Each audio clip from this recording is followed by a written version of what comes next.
Okay. अभी अंतरा ने पढ़ा कि जो अमूमन होता क्या है कि जब हम कहते हैं कि वाह उसकी पर्सनालिटी कितनी अच्छी है, उसकी पर्सनालिटी कितनी अट्रैक्टिव है, आगे चलकर ये बहुत बड़ा काम करेगा।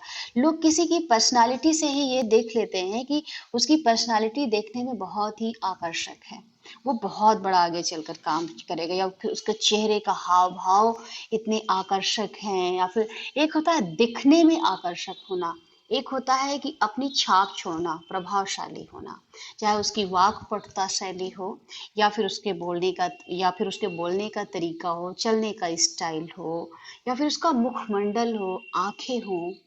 ये मतलब कहने का मतलब है कि जो व्यक्तित्व होता है, कई बार उससे भी लोग अंदाजा लगा लेते हैं कि आगे चल के या फिर प्रेजेंटली या प्रेजेंट टाइम में ये इंसान बहुत ही प्रभावशाली है। लेकिन जो मदर टेरेसा थी उनके साथ बिल्कुल उल्टा था। वो एक छोटी कद की महिला थी। उनकी जो हाथ थे वो भी टेढ़े मेढ़े थे, दोहरी कदम या थोड़ी सी मोटी कमर थी उनकी, और कंधे झुके हुए रहते थे।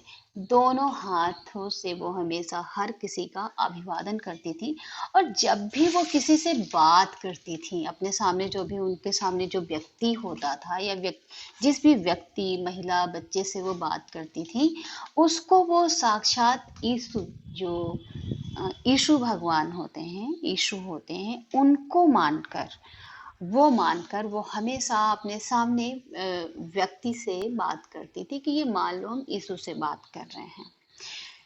देखते हैं उनकी जब उनकी, और उनका जो पहनावा था, वो सस्ती सी सूती साड़ी पहनती थी, और यहाँ तक कि जो सस्ती और सूती साड़ी होती थी, वो नई साड़ियाँ उनके पास नहीं होती, क्योंकि जो रपू के निशान हुआ होते थे वो इजिली उनकी साड़ियों पर दिख जाया करते थे। इससे साफ पता चलता है कि वो खर्चीली नहीं थी, कि अपनी जो है जो पैसा था, रुपया था, चैरिटी का पैसा आता था, उसको वो अपने शौक में खत्म करती हूँ, जो है पैसे रुपयों को अपने जो है साड़ी पहनावे गहने में खत्म करती हूँ।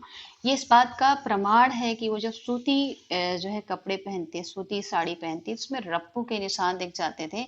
और उनके इसके साथ ही साथ जो आसपास उनके सेविकाएं रहती थी, यानी जो आसपास जो उनके संस्थाओं में कार्य करती थी, जो भी उनके उनसे वो घिरी रहती थी सेविकाओं से, वो भी क्या होता था, इसमें एक शब्द लिखा हुआ है, निर्धनतम।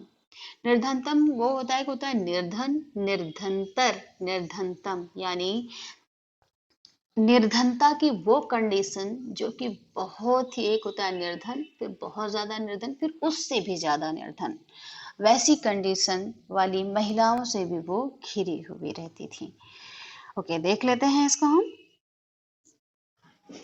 मदर टेरेसा जैसा व्यक्तित्व सदियों की अंतराल में जन्म लेता है। इतनी महान महिला का व्यक्तित्व देखने में एकदम सामान्य था। वे सदा एक सूती सफेद साड़ी, एक सॉरी एक स, वे सदा एक सस्ती सी सफेद सूती साड़ी पहनती थी। गौर से देखने पर साड़ी पर रफू के निशान भी दिखाई पड़ सकते थे। वे जिन सेविकाओं से घिरी रहती थीं, वे भी प्रायः साधारण और निर्धनतम पारिवारिक पृष्ठभूमि की होती थी। पृष्ठभूमि यानी बैकग्राउंड, ठीक है, फैमिली बैकग्राउंड। टेरेसा अधिक पढ़ी लिखी भी नहीं थी, इसलिए विद्वता और दार्शनिकता का प्रभामंडल भी उनका नहीं था। छोटा कद, दुर्बल देह, झुके कंधे, दोहरी कमर, अभिवादन के लिए टेढ़े मेढ़े से हाथ, कमजोर लड़खड़ाती सी टांगे, सब कुछ एकदम निर्विशेष। निर्विशेष का मतलब एक चीज होती है विशेष, यानी स्पेशल, तुम्हें वो चीज बहुत स्पेशल दिखती है। एक होता है निर्विशेष होना, यानी कोई भी चीज विशेष नहीं थी, न हाथ, न पैर, न कमर, न गला, न सुर, न ताल, कुछ भी नहीं, एनीथिंग, कुछ भी नहीं था विशेष, जिसको हम विशेषता की श्रेणी में, स्पेशल कैटेगरी में उसको रख सकें। हाँ, उनकी आंखों में दिव्य प्रेम की विशेष झलक, विशेष चमक थी। उनमें करुणा का सागर भरा रहता। वे जिससे भी बातें करती तो लगता जैसे उसे भगवान यीशु मानकर बातें कर रही हैं। ओके, इस पैराग्राफ में उनकी शारीरिक गठन के साथ साथ ये बताया गया है कि वो ज्यादा पढ़ी लिखी भी मदर टेरेसा जी नहीं थी, और वह का जो है एक साधारण सी सूती साड़ी पहनती थी। और इस बात का साफ प्रमाण है कि वो जो है जो पैसा रुपया होता था वो अधिकांश अपनी संस्थाओं में खत्म करती थी, क्योंकि जो साड़ी पहनती थी उसमें रपू के निशान हुआ करते थे, यानी वो कुछ अपने लिए कुछ भी खास नहीं करती थी कि जिससे कि ये लगे कि ये कुछ अपने लिए खास कर रही हैं। खैर, जो उनको क्योंकि पढ़ी लिखी भी ज्यादा नहीं थी, दार्शनिक कब इंसान होता है, विद्वता हम कब कह सकते हैं, जब उसे ढेर सारी बुक्स का तर्क संगत ढंग से पता हो, तब उसे कहते हैं कि वो बहुत ही विद्वान है, उसे हर चीज का नॉलेज है। दार्शनिक कहते हैं जैसे कि जो जीवन होता है उसकी हर दार्शनिकता के बारे में हमें पता हो, हर कंडीशन के बारे में, उसको प्रेजेंट कंडीशन में मोड़ना है, पास्ट कंडीशन में मोड़ना है। प्रेजेंट मतलब हम पास्ट में नहीं जा सकते कि वो जो है ओके। तो हम लोग देखते हैं, इसमें देख तो चुके हैं, ऑलरेडी पढ़ चुके हैं इसको। और जो उनकी जो आंखें थी उनमें कुछ भी विशेष नहीं था, जिनका शारीरिक गठन था वो भी विशेष नहीं था। जो उसमें, हाँ, उनमें से केवल एक बात विशेष थी कि उनकी जो आंखें थी, उनकी जो देखने का क्रम होता ना, देखती थी, उनकी दृष्टि से ये झलकता था कि उनकी जो दृष्टि थी वो करुणामयी थी, और जिससे भी वो अपने सामने बात करती थी वो उसे साक्षात यीशु मानकर बात किया करती थी। ठीक है चिल्ड्रन, आगे देखते हैं। संभवतः मदर की इसी विशेषता के कारण भारत में उनका काम सुगम हुआ। हमारा भारत संत महात्माओं का देश रहा है और उनका आदर हमारा स्वभाव रहा है। यही कारण है कि भारत मात्र एक देश नहीं, यही कारण कि भारत मात्र एक देश ही नहीं, एक संस्कृति भी है। ऐसी संस्कृति जो भौगोलिक और राजनीतिक सीमाओं से नहीं बंधी नहीं है। मानव प्रेम की एक अटूट परंपरा इस देश में रही है, और विवेकानंद, गांधी या टेरेसा उसी परंपरा की देन है, जिन्होंने संपूर्ण मानव जाति को अपने चिंतन और कार्यों से प्रभावित किया।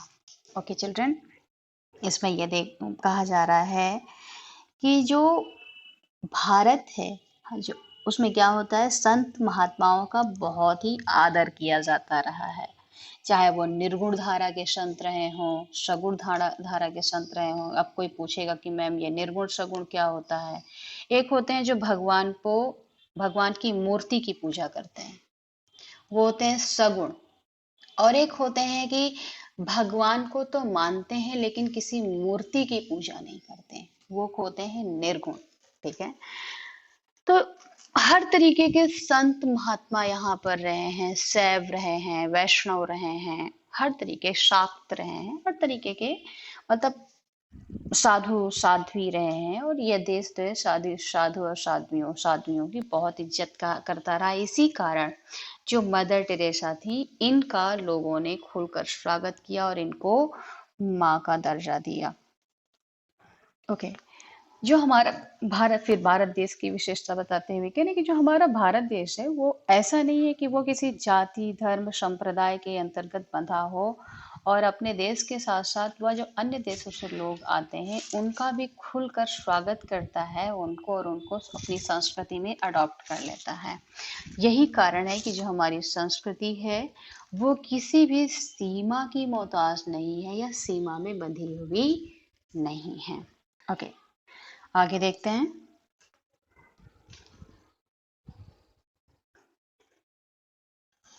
यह सच है कि मदर ने भारतीय निर्धनों के लिए बहुत कुछ किया। वे आजीवन उनके कल्याण के लिए समर्पित रहीं। यह भी सच है कि भारत ने भी मदर के कार्य को समय रहते पहचाना और उसे मान्यता दी। वस्तुतः भारतीयों ने ही, पेज को टर्न करेंगे, उनके कार्य का स्वागत किया। सन 1961 में यानी 1961 में जब तत्कालीन प्रधानमंत्री जवाहरलाल नेहरू ने उनसे जवाहरलाल नेहरू से मिलने गए और मदर ने उन्हें अपना कार्य दिखाना चाहा तो नेहरू जी ने कहा था, मदर, मुझे आपके कार्य की जानकारी है, इसीलिए तो आया हूं। अगले वर्ष ही सन 1962 में उन्हें पद्मश्री की उपाधि से विभूषित किया गया। उसके बाद उन्हें एशिया का प्रतिष्ठित सम्मान मैग्साय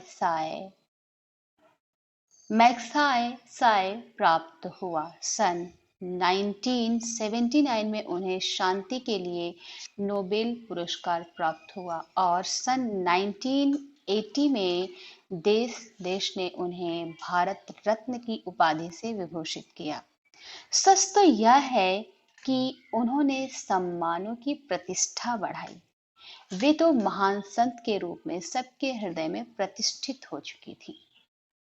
5 सितंबर सन 1997 को यह दिव्य ज्योति महाज्योति में समा गई, पर करोड़ों मनुष्यों के जीवन को जो प्रकाश उसने प्रदान किया, उसे समूची मानवता कभी भुला नहीं पाएगी।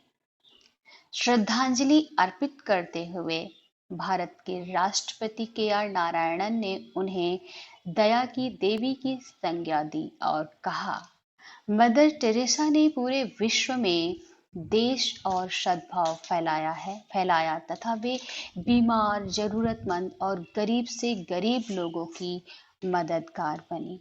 वे विशेष रूप से हमारी संस्कृति की आत्मा के अनुरूप एक सच्ची भारतीय थी और उनका निधन हमारे करोड़ों लोगों के लिए बड़ी क्षति है। ओके चिल्ड्रन, हम लोग पढ़ रहे हैं, हालांकि ये चैप्टर थोड़ा सा लंबा है क्योंकि लास्ट में जिनके कौन कौन से पुरस्कार इन्होंने कब कब प्राप्त किए, पूरा पैराग्राफ थोड़ा सा एक क्लास और इसमें जानी है। चलिए फिलहाल देख लेते हैं इसी क्रम में हम, क्योंकि कितना मिनट बाकी है, 2 मिनट बाकी है। 2 मिनट में इसको एक्सप्लेन नहीं किया जा सकता। हाँ, yes, only 2 minutes are remain. 2 minutes are remain. तो क्या मैं पढ़ा दूं क्या, या फिर मैं कल पढ़ाऊं? कल पढ़ाऊं? Okay okay okay. मोबाइल में क्या नहीं है? अच्छा, चार्जिंग नहीं है। ओके, चलिए खैर मदर टेरेसा के बारे में आप अभी तक जितना कुछ पढ़े हैं वहां तक कुछ पूछना हो तो पूछ लीजिए।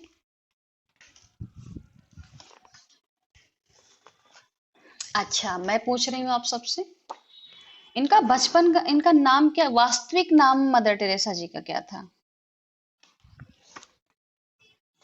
अच्छा, ओके। अब बताएंगे अभिशार अपनी माइक ऑन करेंगे। अभिशार, ओके। एग्नेस भारत किस सन में वापस आई थी? किस सन आई थी वापस, क्या किस सन में आई थी? Very good. किसके कहने पर आई थी? Very good Abhishar, very good, well done. चलिए तो हम लोग कल पढ़ते हैं जैसे आपकी आज्ञा children. Okay, thank you, bye bye, अपना ध्यान रखना।